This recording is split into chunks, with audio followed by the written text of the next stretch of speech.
Hello, everybody, and thank you for tuning in to the Liberty Report. With me today is Daniel McAdams, our co-host. Daniel, good to see you. How are you this morning, Dr. Paul? I am doing fine. I guess what? Want to talk about, the Middle East again. Yeah. Talk about what the Turks are up to. Yeah. Talk about what Trump is up to. Things have changed. At least the tone has changed dramatically because, as soon as Trump brought the troops out, that was like committing national suicide. Yeah. And Republicans, especially the hawk Republicans, but even the Democrats for political reasons, and the Democrats are supposed to be more progressive and more open toward, being opposed to regime change. But the Republicans were really on Trump's case. But yesterday, something happened. There was a big shift, and you're going to tell the audience exactly what caused the shift to occur. But there was a big shift that we ended up seeing a lot of bipartisan breaking out. We see Graham talking to Pelosi. We're seeing bills introduced to the Congress by Republicans and Democrats, and people saying, well, this doesn't mean we like each other. But it was one of those things where bipartisanship was mandated. And I'd like to think that peace is bipartisan. And maybe they'd stop and look and said, maybe this was not such a dumb thing. Maybe this was a good thing to do instead of having some American soldiers getting slaughtered and expanding the war and making a commitment. And that was our argument yesterday, that the American people generally lean in that direction. So I think maybe on second thought, that is what happened, but there's probably a lot of other motivations.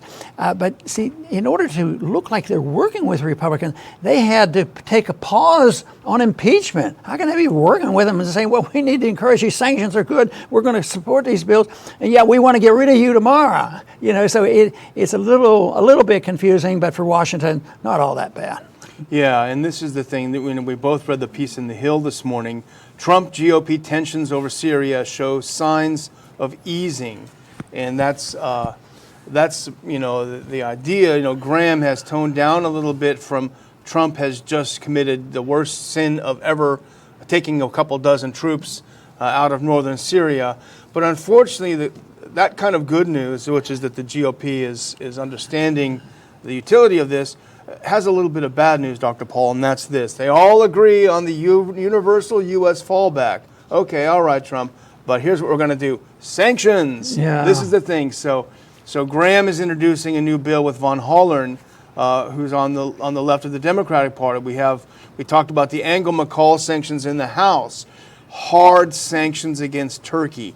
Sanction its energy sector. Sanction its military.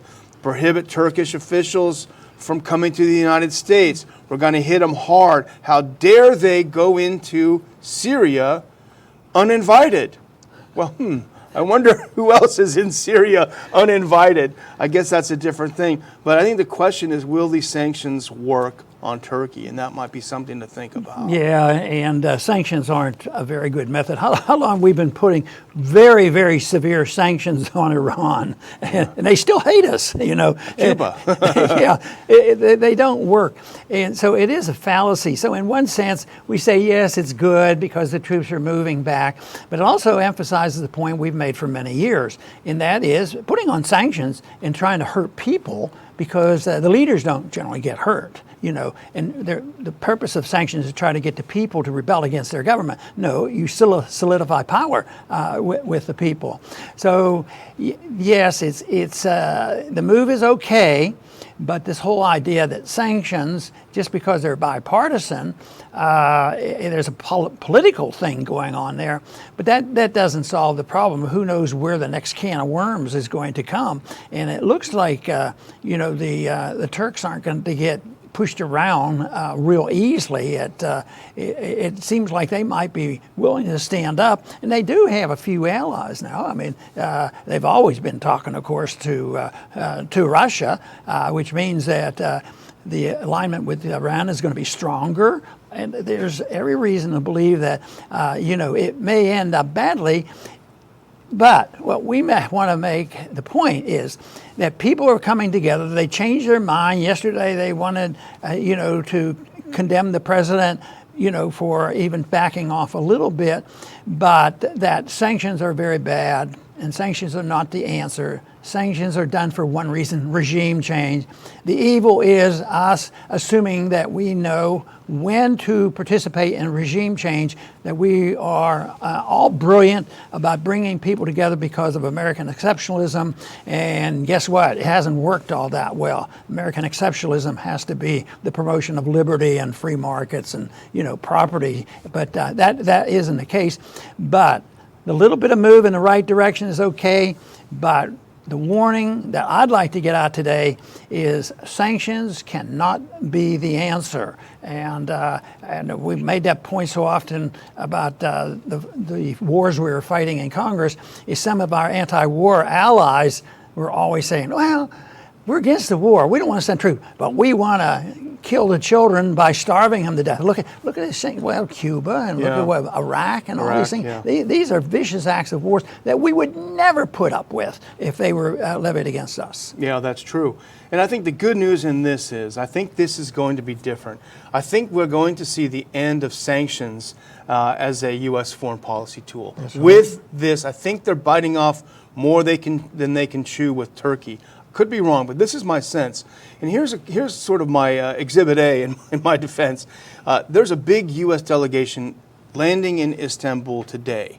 Trump said, hey, Pence, you go over there and deputize, you take care of this issue. You go, and he's bringing O'Brien, the National Security Advisor. He's bringing James Jeffrey, the Special Envoy. Huge delegation of U.S. And essentially what this is, the expectation on the part of the U.S. is we're going to send Pence over there. We're going to read Erdogan the Riot Act, and you listen up. You take those troops out of there. You do what we say, or you're going to be in big trouble. And guess what Erdogan said? No way. I'm not even going to meet with Pence. I'm not even going to talk to him. Trump, if you want to come over here and talk, let's talk. And so I think Turkey is emboldened. Erdogan is not cowering like the other countries that are subject to sanctions of the U.S. He's not cowering because he has an out. The U.S. is not a player in Syria as it thinks it should be. The Turks are now answering to the Russians, who are in the buffer zone and who are much more in control and are actually trying to broker a deal between the Kurds, the Assad's army, and Turkey, trying to do something rather than just sitting around. So essentially Trump said, quote, we'll be having very strong talks with a lot of people. Yeah, but not with Erdogan. Right. When you hear about the troops moving back and it looks like we're having a victory of sorts, generally the victory only comes if we leave, in a real sense of the word, that the military comes home. Yeah, they said that we left Iraq too soon. Well, we never leave Iraq. We have troops there. We have embassies there. We have the CIA in all these places. So it's still remote. So yes, if we can pick away at it, they use the troops less. There are less body bags and less bombing and killing of our people, but it seems like we don't have to count the victims of all this. So if that's the case, the emphasis has to be on the fact that your suspicions are that these sanctions could backfire and make things much worse, and I would think that would be a natural consequence, and that the one thing is the success of them doing what we want and to really having a positive foreign policy with the generous use of sanctions. I think that is an illusion. I don't know when we can point to any time that has been successful to any major degree with putting on sanctions against our so-called enemies. Yeah, and we already know that Erdogan's not going to bow, because for the longest time, the whole negotiation between the U.S. and Turkey was, okay, guys, you can have your 5-kilometer buffer zone, but don't go any further than that. Erdogan says, forget you. We're going to go in and we're going to take what we want, what we think is necessary for our own security. The U.S. is the one that's been bolstering the YPG, which is the Syrian arm of the PKK, which is a terrorist group. We know that.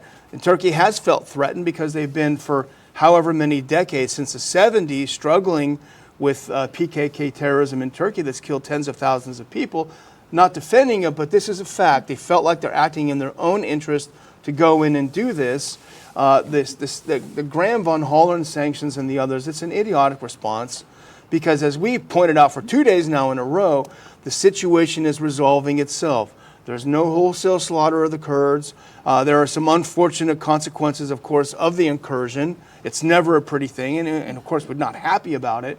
But the slaughter is not there. The situation is resolving. The Kurds finally made a deal with Assad. And guess who was forbidding them? The Kurds have been wanting to talk to Assad for a long time. They were explicitly forbidden. This is a piece in Al Jazeera not long ago. Explicitly forbidden by John Bolton. Don't you dare go make a deal with Assad, or we are going to cut all ties and you're going to be out there for the slaughter. They wanted to make a deal because they understood that this is the inevitable consequence of what's happening, and he forbade it. So in a way, all the tears about the Kurds, we set them up for what's happening, but thankfully the situation is resolving. No matter what their intentions were. Maybe there were some good intentions there, but it doesn't matter because the results are just so bad. And you know, there was a debate last night. I don't know if you watched or not. No, I didn't watch. I couldn't take it. Tried to read a little bit about it, but I think I know how the Democratic candidates line up on this issue. They're all radical progressives when it comes to taxation and a few other things, but. When it came to the old-fashioned progressive who was anti-war and would be against this policy of regime change, I don't think they had a serious debate last night. Yeah. And I gather that there were some comments levied at Tulsi. Yeah. Because she's clear on this.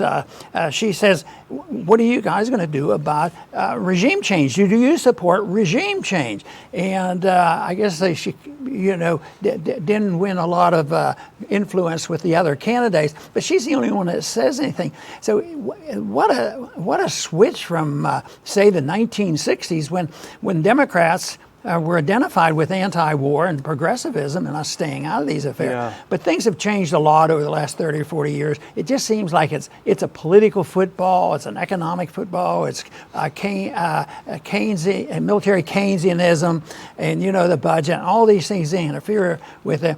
The basic principle followed, especially, essentially by both parties, and that is of unabashed pragmatism. Do whatever's necessary for the moment. Yesterday we were going to string them up, but today, that's not such a bad idea, so we should change our tune. Well, this time it was okay, they did. But I think that will continue because they don't work from a basic assumption or a principle that they believe in, and that's why this interventionism is so evil and so flexible because parties can, if you endorse interventionism, you want to come across as being, a little bit opposed to it. Well, be opposed to this war, but for this war. Never on principle of when we should be involved. And that's why I don't think, I